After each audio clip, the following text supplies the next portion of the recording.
I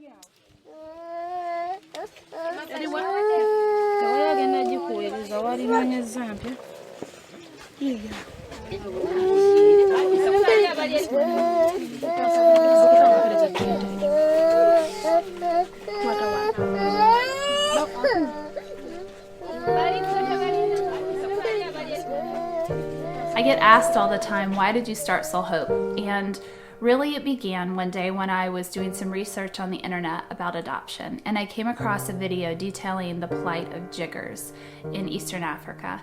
And I saw mothers that were holding children about the ages of my own on their laps, and the children were getting jiggers dug out of their feet.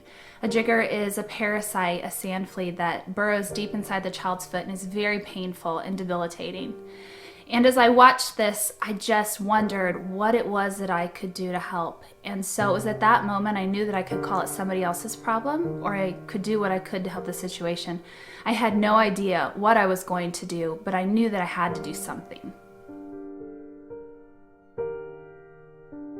In Uganda, there are several thousand children living in slums and villages who have never put on a shoe of any kind. These children live in very unsanitary conditions, with cuts and scrapes on their feet.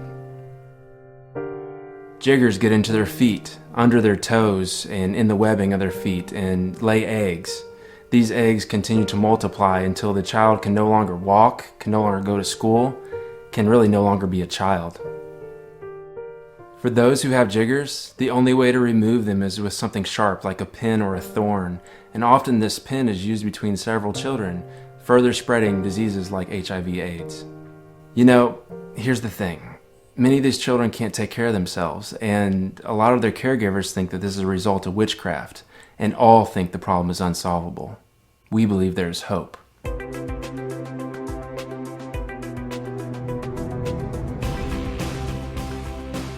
Our mission is to offer hope, healthier lives, and freedom from foot-related diseases through education, jobs, and medical relief.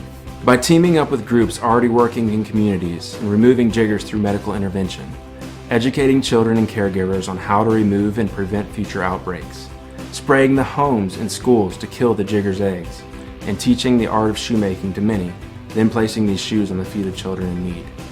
So how can you help? You can volunteer, spread the word on Facebook and Twitter, host a shoe cutting party, and for more ideas, head to our website, soulhope.org.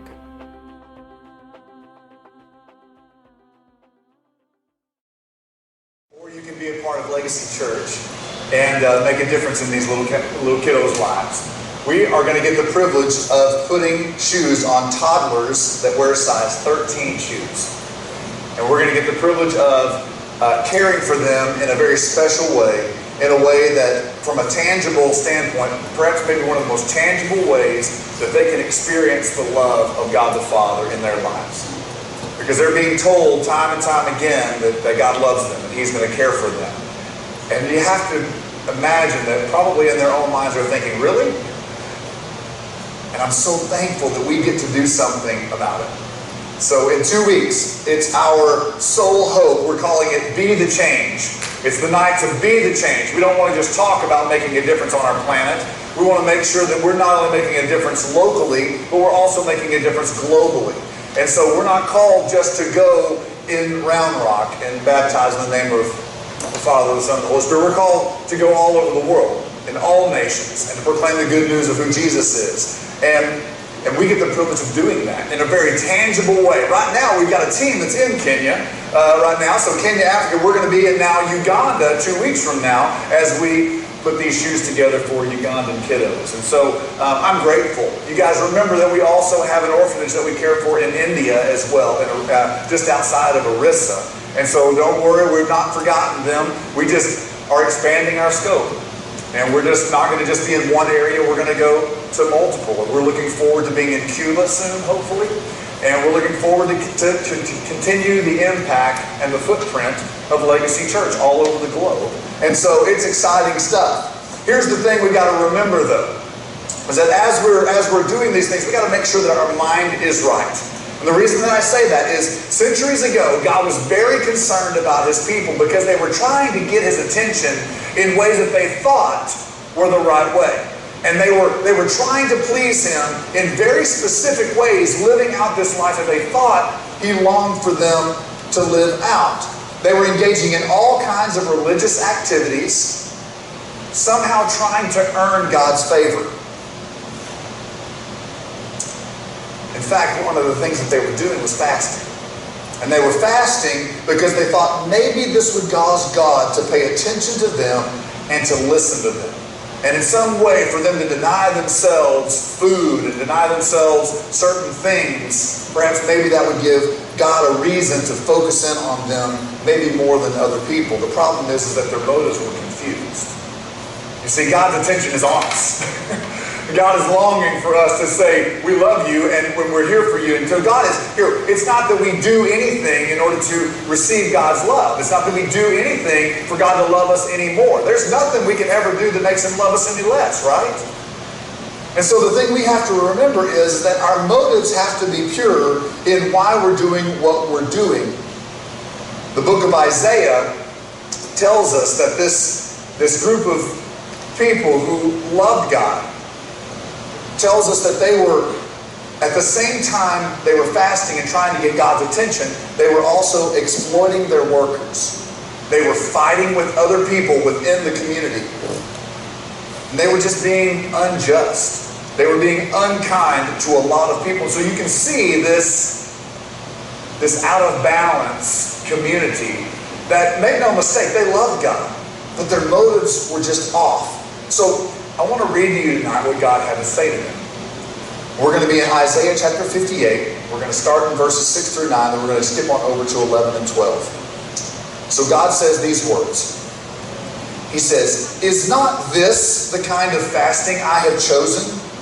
To loose the chains of injustice and untie the cords of the yoke? To set the oppressed free and break every yoke? Is it not to share your food with the hungry and to provide the poor wanderer with shelter? When you see the naked, to clothe him and to not turn away from your own flesh and blood?" Do you see what he's getting at here? It's not just a matter of doing something. It's a matter of making sure that our motive is right. It's making sure that God said, hey, look, there's got to be a tangible expression of who I am in you that's coming out of you. And make sure all the while you're not just trying to get my attention while you do that, because you've got my attention. This is God saying. And so God says, if you do these things, if we do these, bringing justice to the injustices of our world, God says if you do these things, then your light will break forth like the dawn, your healing will quickly appear, and your righteousness, I love this phrase, your righteousness will go before you, and the glory of the Lord will be your rear guard. Then you will call, and the Lord will answer. You will cry for help, and he will say, here am I. And so guys, we do a lot of things socially. We help people move.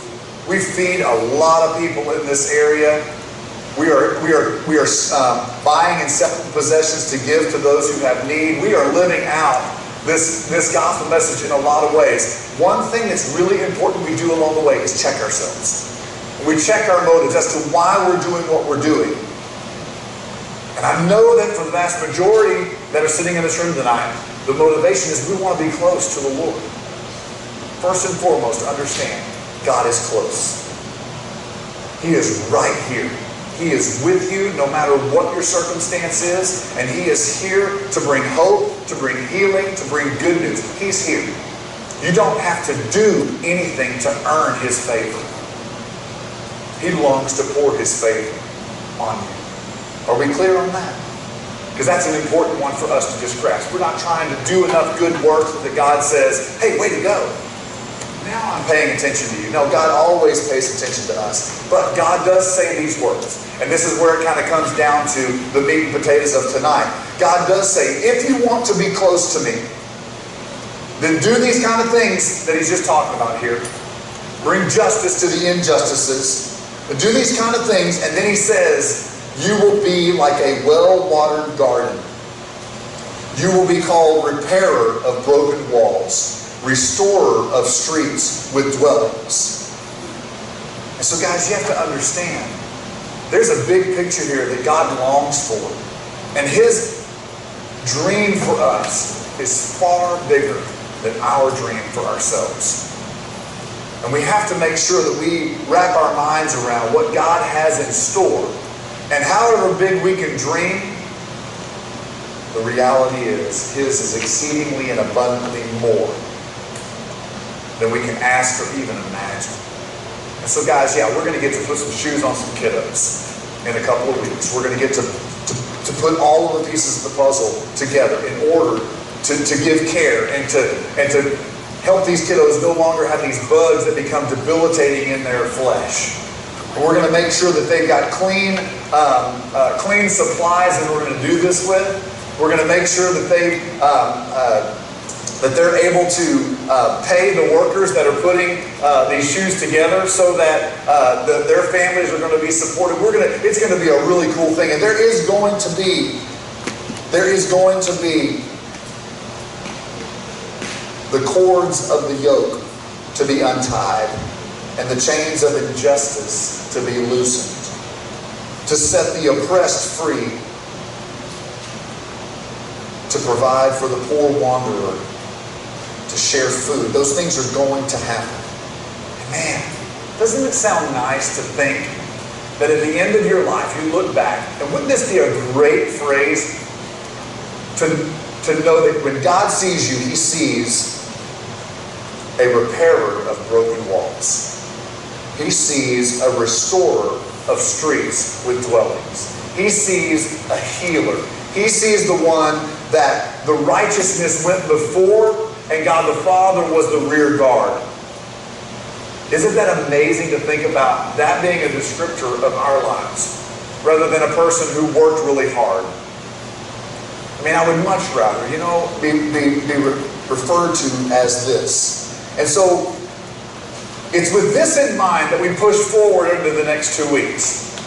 It's with this in mind that we come tonight in a preparation kind of night, talking about what's going to happen in a couple of weeks. And then we're going to hit the ground running tomorrow and in the days ahead, preparing for August the 30th, which is going to be a remarkable night. And so we push forward to this, and this is our first social justice night. We're so excited. We've been talking about this for a very long time, about how this could work and what would be the greatest impact. And we're looking forward to many more social justice nights that are directly connected to our legacy groups that are serving on a monthly basis. We're just going to blow those things up and make them massive. And we're going to make an impact. Not because we're making that impact. We're hoping that God the Father is going to be orchestrating these things in such a way that it's not just going to impact all in Kenya and in Africa and everything. It's also going to impact here locally. And so we jump off getting prepared for this night to be the change. It's going to be just a couple weeks away. And so, as you heard on the video, Soul Hope exists to eliminate jiggers, which is a terrible bug in Africa that bores itself into the feet of those without shoes. And if it's left undone, it can result in paralysis due to pain that is rendering someone immobile. And so here we go. In 2 weeks, we're going to be putting these things together. But I know many of you are kind of thinking, what is my role? What am I supposed to do? What is my part in putting these shoes on these precious children? Well, here it is. What is your responsibility? Here it is. 1 pair of jeans per person in your family. So go in your closet and pull out a pair of jeans from the stack of jeans that is there. 1 pair of jeans per person in your family, and then from there, $10 per pair of shoes that you're planning to create. So if you're going to do 1 pair of shoes, that'd be $10. If you're going to do 2 pairs of shoes, that'd be $20. If you're going to do 10 pairs of shoes, it's $100. And what we're going to do is we're going to do our very best to make as many shoes as we possibly can make. And just bring that money with you in order to give as this offering, the donation that goes directly to Soul Hope. And then bring money for dinner.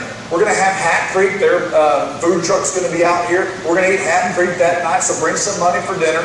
And then we're also going to have Kona Ice for some snow cones. And we're just going to celebrate. Enjoying some time with eating and enjoying some time with having some snow cones. And then after all that's said and done, we're going to come back at the end and we're going to celebrate how many shoes we prepared. But man, we got to make sure we have a great attitude about this night. We're going to clear this room out, and we're going to have tables and chairs and all this stuff. The band's going to be on the stage. It's going to be a remarkable night. We're going to have a blast. But these are the things. A pair of jeans per person in your family.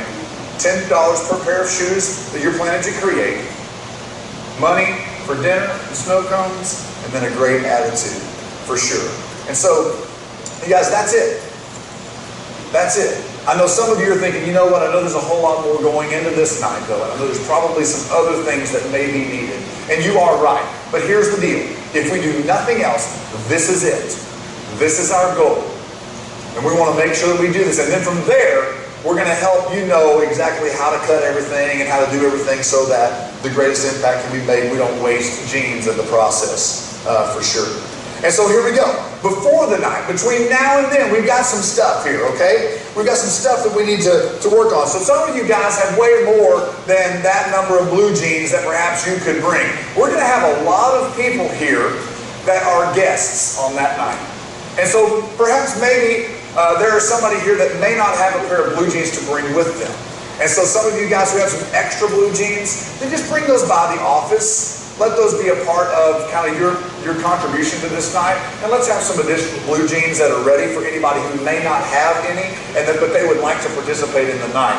And so extra blue jeans for anybody. Empty milk jugs.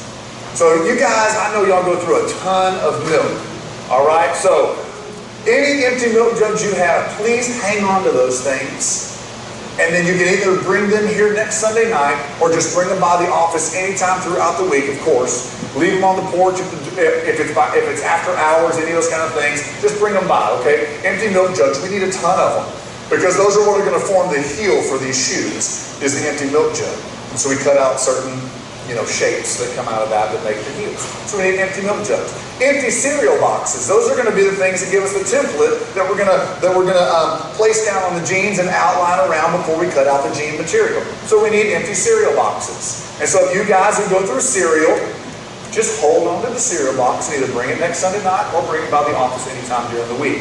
And then from there, some of you are thinking, you know what, I have a little bit more capacity to be able to give more than perhaps maybe the number of jeans that I'm going to be, or the number of shoes that I'm going to be giving.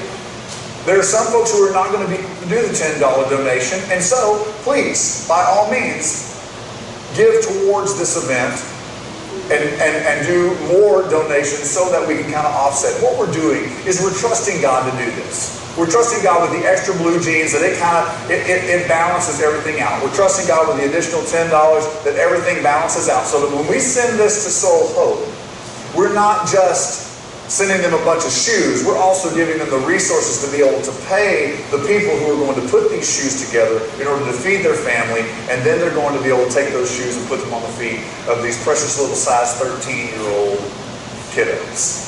And so this is what we need to do. So between now and 2 weeks from now, these are the things that we're looking for. So whenever you give to this, here's the thing. On nights like this, I know some of you guys, it's really easy to get confused as to what is giving and what is offering and what is tithe and what is all that kind of stuff. This right here, this is what's called an offering. This is over and above your regular tithe. And so whatever your tithe is, this isn't one of those things where you just kind of go, you know what, I'm just going to use this and let that be my tithe for the week. You know, that's not how this works. How this works is we bring the whole tithe to the storehouse, okay, which is the church. And after we bring the tithe to the storehouse, then we go over and above that and we do what's called offerings. This right here will be what's called an offering. And so you guys, whenever you do that, then go ahead and make sure that you just designate on there that this is for Soul Hope, and we're going to be turning those things in at the end of the night. So make sure that you're ready to go. And man, let's be generous, right? Let's be generous and let's knock it out of the park with these kiddos and with these shoes.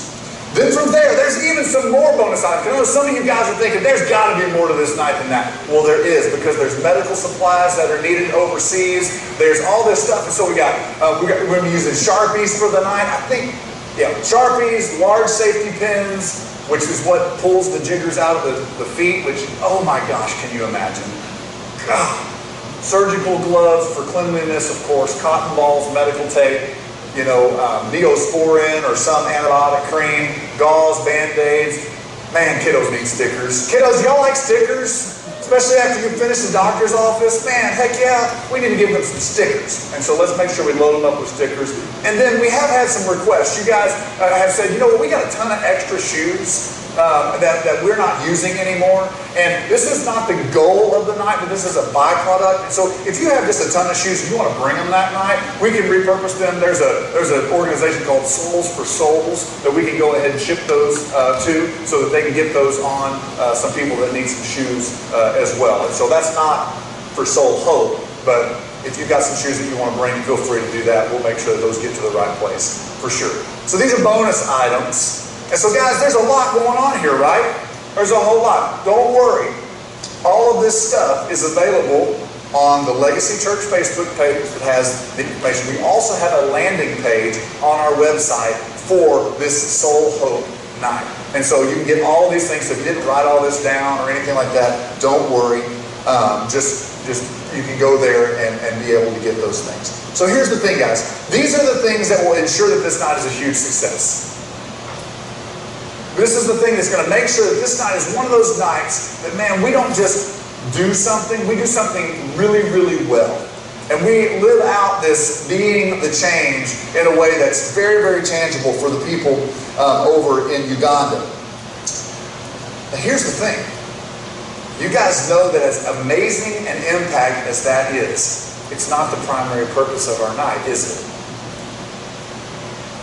If all we do that night is put shoes on kiddos, man, this is going to be awesome. But please understand, the primary purpose of this night is spiritual conversations.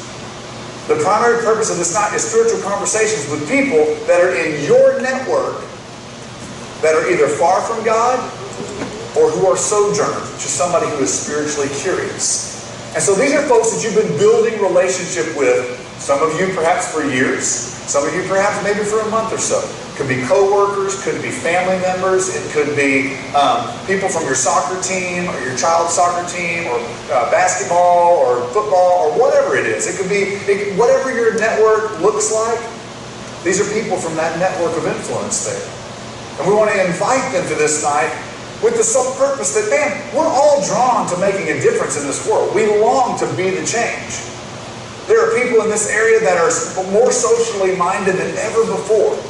But they have no clue who Jesus Christ is. Perhaps maybe don't even want to know who Jesus Christ is. But this gives us a beautiful opportunity to be in this barn of a building. What a great leveraging tool we have as a church to not be in this pristine church building. Because our friends who don't love Jesus, this is not an intimidating building. This is not one of those buildings that folks go, oh gosh, I got to go there and then it's going to be like the bait and switch and they're going to whatever, you know.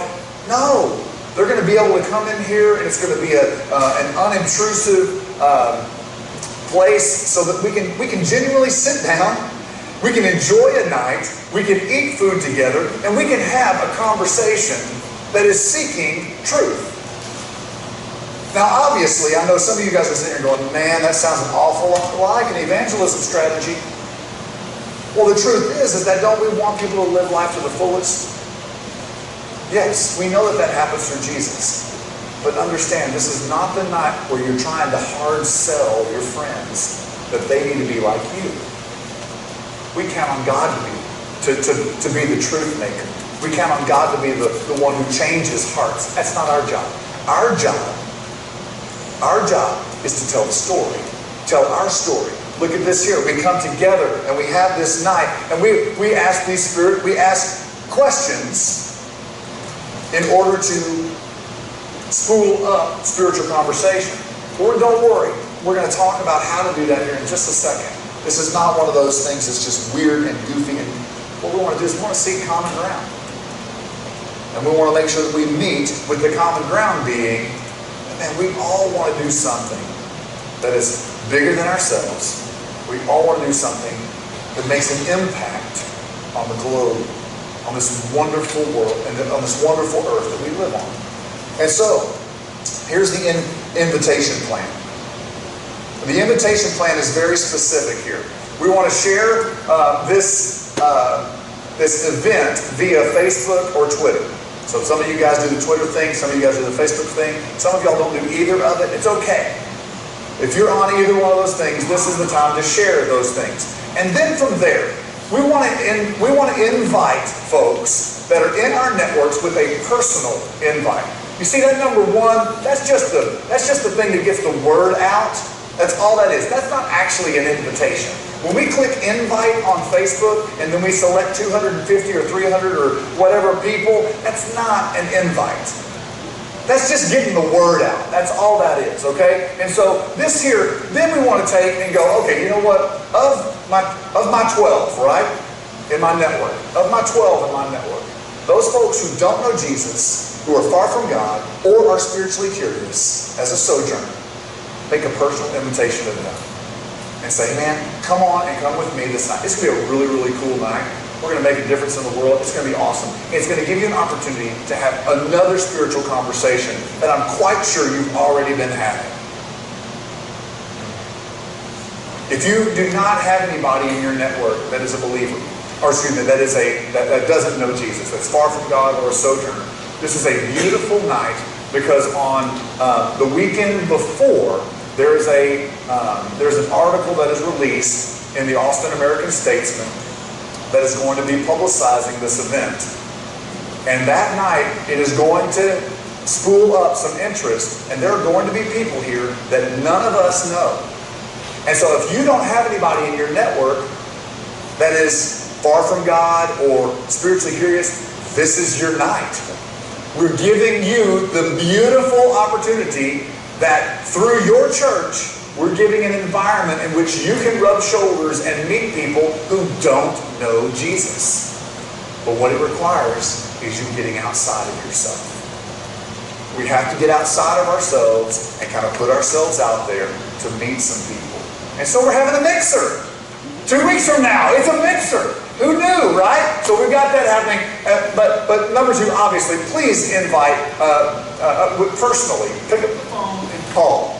Pick up the phone and call. Please don't text message. Don't go stick a note in the door. Pick up the phone and call. Walk across the street and call, and talk to them face to face. Whatever it is, walk to the cube next to you. However that works in your world.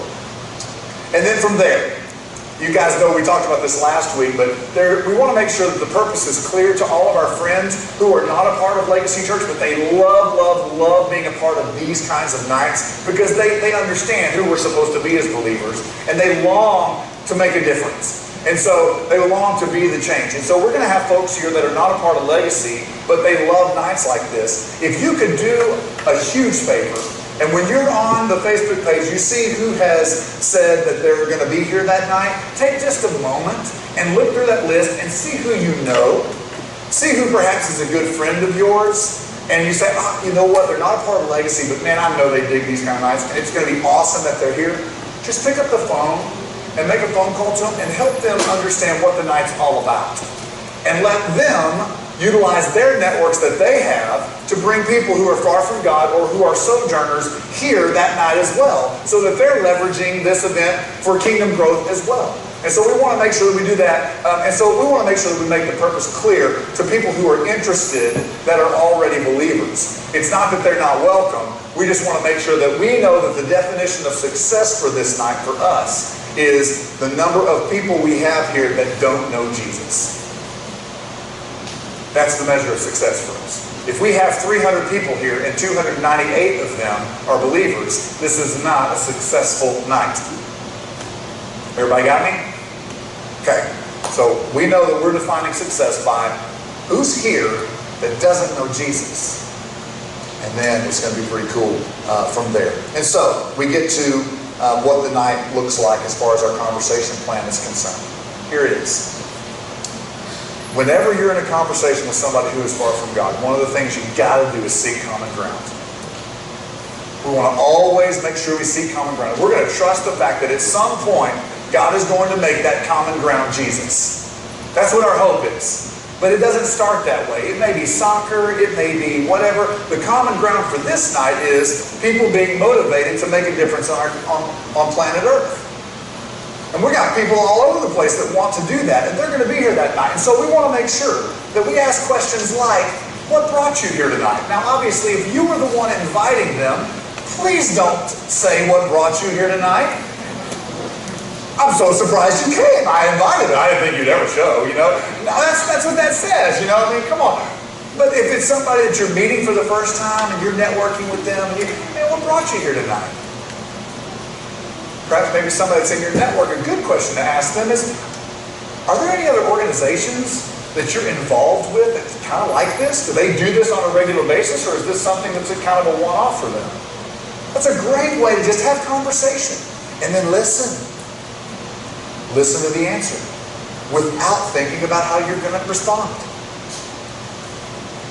We want to make sure that we're receiving. We want to make sure we know what's going on. We're getting to know people at another level. From there, obviously, that can go into other questions like, do you do this often? And then from there, you can say things like, we're always looking for new opportunities to be involved. We being your family, right? So we're always looking for more opportunities. If you do this often, I'd love to learn from you other ways in which there's an impact being made globally. Then from there you can say things like, well, how'd you get involved in that? What was the catalyst that made you want to be a part of something like that? You see, these are not offensive questions. This is not, if you were to die tonight, do you know for sure that your eternity is secure? You see the difference? These questions are a little less, in your face. We know that our goal is, we long to get to this last question here. And the last question is, why are we drawn to nights like this? What is the reason that nights like this, we just want to do them so much? And then from there, we get the privilege of knowing where our friends are. Because you're going to get one of two answers in this question here. You're either going to get a works-based answer, or you're going to get a faith-based answer. You're going to get an answer that says, man, I know that God the Father's changed my life, and therefore I'm supposed to be good news to all the planet. So if you're in a conversation with somebody and that's it, you know this person, this is a faith-based answer, you can then go into full-on Jesus talk and all that kind of good stuff, right?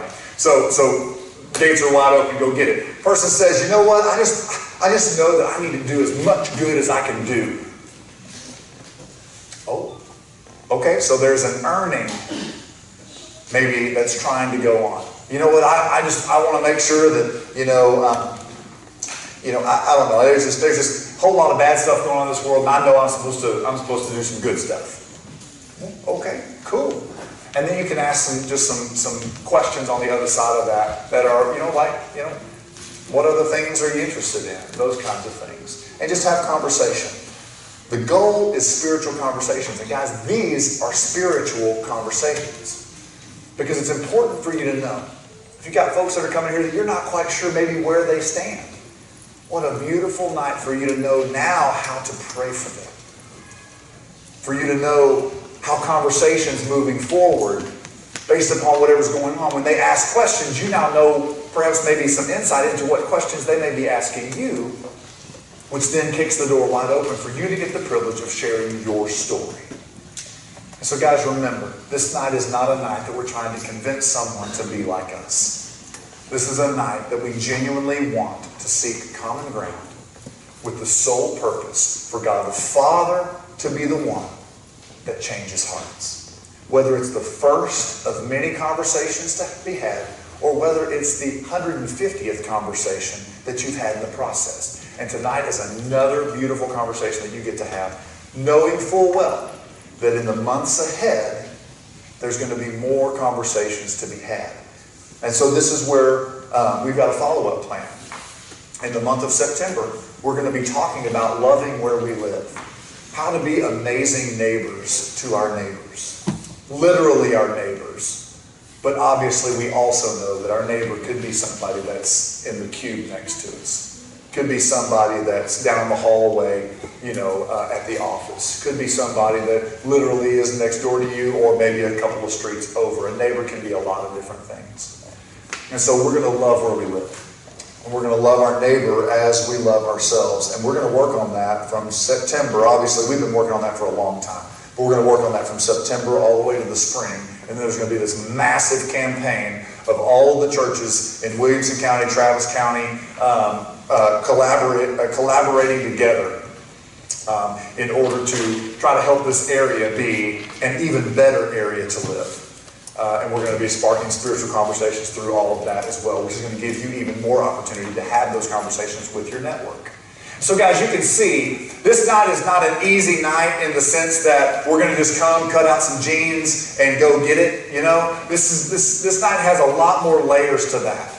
If at a minimum we send shoes overseas and care for children overseas, that is awesome. But beyond that, we want to make sure that this night is a night about spiritual conversations with people who are far from God or sojourners. And so here it is, guys. I know every one of you are sitting in this room. You long to be close to God. You long to be close to God. Well, God says that if you want to be close to me, be the change. If you genuinely want to know me, then don't talk about changing the world. Be the change. Do it. Then you'll understand better who I am. You'll understand more who Jesus is. You'll understand more what Christ went through and what it means to be a Christ follower. And so if you really genuinely want to be close to God, be the change by loosing the chains of injustice. Put some shoes on some kiddos and untie the cords of the yoke. Pay some of these workers in order to set the oppressed free and to break every yoke in their home. We want to put some shoes on those who have no shoes, and we want to resource the people who are putting those shoes on those kiddos, right? We want to make sure that we're doing that. And then from there, we want to make sure around here we want to have a little less talk and a whole lot more action, right? We want to make sure that we are in our conversations with people, we want to listen more than we speak. We want to be interested in their lives and be a genuine friend. That when they are around us, they can't help but feel better about who they are. And we trust that Christ in us is the hope in which they see. From there, we get the privilege of having these conversations with them. But here's the challenge. In being the change, that phrase that I told you in Isaiah, we have to let our righteousness go before us.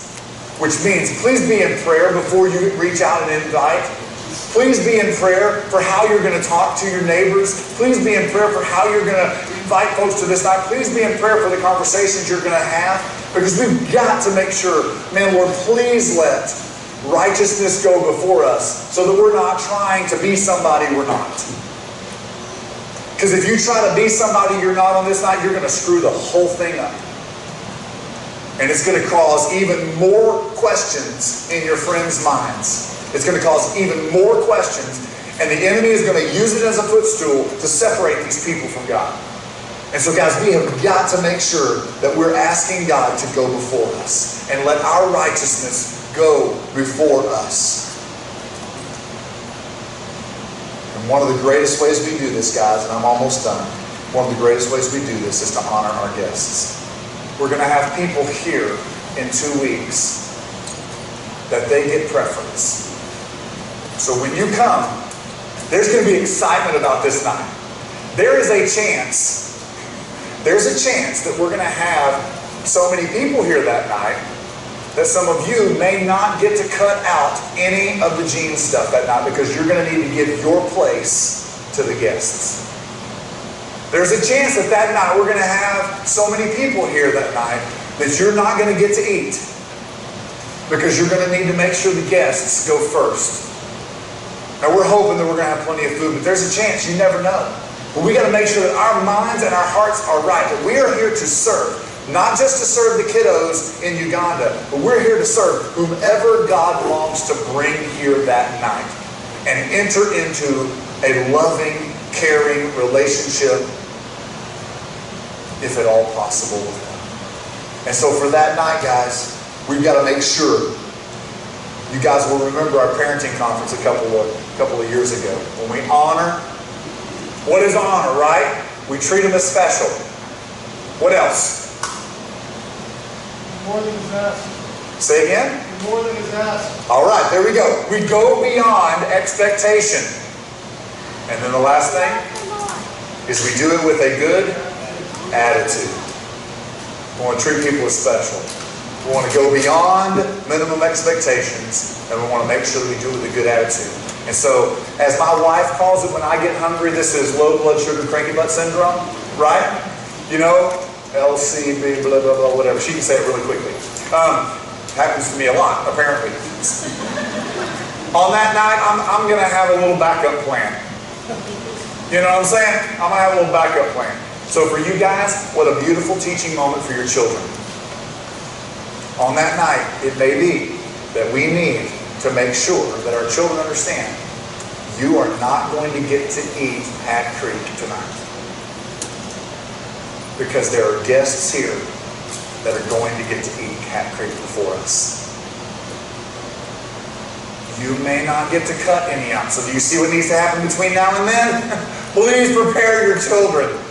If you don't prepare them and you all of a sudden say, you can't eat, well, what do you think is going to happen? They're going to freak plumb out. But if you help them understand the mission that we are on, then they can fall right in line. They'll do great. They'll knock it out of the park. So guys, do you see the beautiful opportunity we have here? In layman's terms, when we talk about honor, the way it looks is we're last. Please prepare your children. We're going to have all kinds of activities, snow cones, all that kind of stuff. But we're last to participate. We're last to play. We're last to eat. We're last to do all of it. And we push everybody else in front of us for that night. Now this is the way to live. But this will be a great night to kind of try out our training wheels and see how we do. Okay? So guys, this is a big night. I'm going to end tonight with a scripture that is so poignant for this talk. And that is out of Hebrews chapter 13, verses 1 through 3. It says, keep on loving each other as brothers and sisters. That assumes that we're already doing it. I think we're doing a good job. I think we're doing great. So keep on loving each other as brothers and sisters. Don't forget to show hospitality to strangers. For some who have done this have entertained angels without realizing it. Remember those in prison, as if you were there yourself.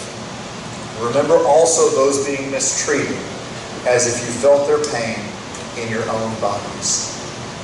Guys, the push for all of us, be the change. Let's not expect somebody else to do it. Let's make sure that we take up this call and say, God, here we are. We're ready. We're ready to do this. We're ready to prepare our homes. We're ready to prepare our hearts. We're ready to prepare our minds. And Lord, we long for you to do as much as you can do through our broken selves. Let's pray. Lord, we thank you for this evening. And man, it's good to talk, Lord, the nuts and bolts. Lord, it's such a different night tonight. It's so different because we're talking strategy here. But Lord, we know that you've given us a brain for a reason. You've given us a heart for a reason. Lord, I pray that you help us to use it so that we think about things beyond just showing up. We think about things beyond whether this event is cool enough for us or not. But Lord, we look at this night and we think about putting shoes on these precious children and loosing this oppression that is on them. And Lord, that there is freedom. And we count on the fact, Lord, that we know that even if they don't know Jesus, we're counting on the fact that just as your scripture says, even the rocks will cry out. We're counting on these shoes crying out your love for them. And that they know that there's got to be a God because they got shoes on their feet when yesterday they didn't. And Lord, I pray that just as those children can feel the tangible love that you have for them, that our friends and our strength that we're going to get to meet in 2 weeks, that they are going to have that same exact tangible feeling when they get to rub shoulders with us. So Lord, we ask that your righteousness will go before us. And Lord, while they will see it as our righteousness, Lord, help them quickly to understand the truth that you are the one that is guiding our steps. And so, Lord, I pray that you help us to give honor to you, that all honor and glory will be unto you. And then, Lord, I pray that you will help us to honor our guests that night as well. To descend into serving them and to caring for them in a way that is so a reflection of Jesus washing the feet of his disciples. So Lord, change our hearts. Change our kids' hearts. Paint the big picture so that we can see you changing the world layer after layer after layer after layer. And we pray these things in the name of Jesus.